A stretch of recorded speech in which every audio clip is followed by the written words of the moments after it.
Akibat dari pergerakan bumi bagi kehidupan di bumi, rotasi bumi dan revolusi bumi.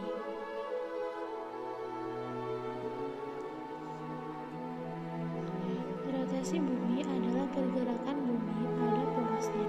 Rotasi bumi adalah peredaran bumi mengelilingi sumbu atau porosnya dari arah barat ke timur.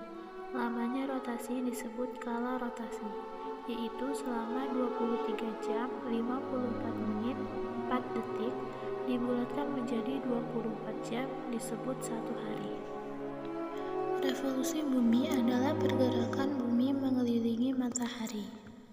Peristiwa pergerakan sebuah benda mengelilingi titik pusat gerak benda tertentu akibat adanya gravitasi. Waktu yang diperlukan bumi untuk satu kali revolusi disebut kala revolusi, 365/4 hari atau 1 tahun. Sepanjang tahun, kedudukan matahari seolah berubah. Bumi berotasi selama 23 jam 56 menit dibulatkan menjadi 24 menit dari barat ke timur. Maka dari itu, matahari terbit dari timur ke barat.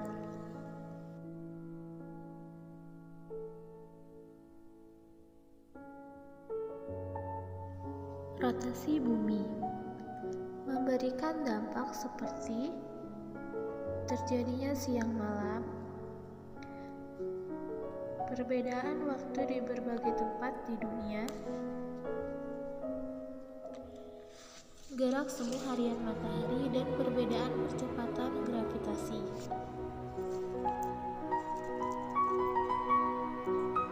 Terjadinya siang dan malam terjadi karena ketika bumi berputar, ada sebagian yang terkena cahaya matahari dan ada yang tidak, yang terkena mengalami siang dan yang tidak mengalami malam. Jadi rotasi bumi menyebabkan adanya perbedaan waktu.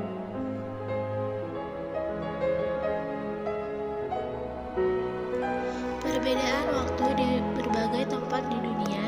Lokasi yang berada di bujur timur melihat matahari terbit terdahulu dibandingkan dengan lokasi yang berada di bujur barat. Sebagai contoh, Indonesia memiliki 3 perbedaan waktu, yaitu waktu Indonesia Barat, waktu Indonesia Tengah, dan waktu Indonesia Timur. Perbedaan waktu ini ditetapkan di Inggris di Greenwich yang memiliki bujur 0 derajat. Maka dari itu pembagian waktu didasarkan pada Greenwich Mean Time atau disingkat GMT. Namun bagi kita yang berada di bumi, nampaknya seolah-olah mataharilah yang bergerak dari timur ke barat setiap harinya. Padahal sebenarnya yang bergerak adalah bumi, karenanya ini disebut sebagai gerak semu harian matahari. Percepatan gravitasi tempat-tempat di kutub lebih besar dari di sekitar khatulistiwa, karena jarak permukaan bumi di kutub lebih dekat ke pusat bumi. Akibatnya, berat benda yang sama akan berbeda, namun jika ditimbang di khatulistiwa dan di kutub. Revolusi bumi adalah peredaran bumi mengelilingi matahari. Bumi berevolusi selama 364/4 hari dalam 1 tahun. Revolusi bumi adalah peristiwa bergeraknya sebuah benda mengelilingi titik pusat gerak benda tertentu akibat adanya gravitasi. Waktu yang diperlukan bumi untuk satu kali revolusi disebut kala revolusi, 365/4 hari atau 1 tahun. Sepanjang tahun, kedudukan matahari seolah berubah. Peredaran bumi mengelilingi matahari akibat dari tarik-menarik dari gaya gravitasi di bumi. Bidang yang dibentuk bumi ketika sedang berevolusi disebut ekliptika.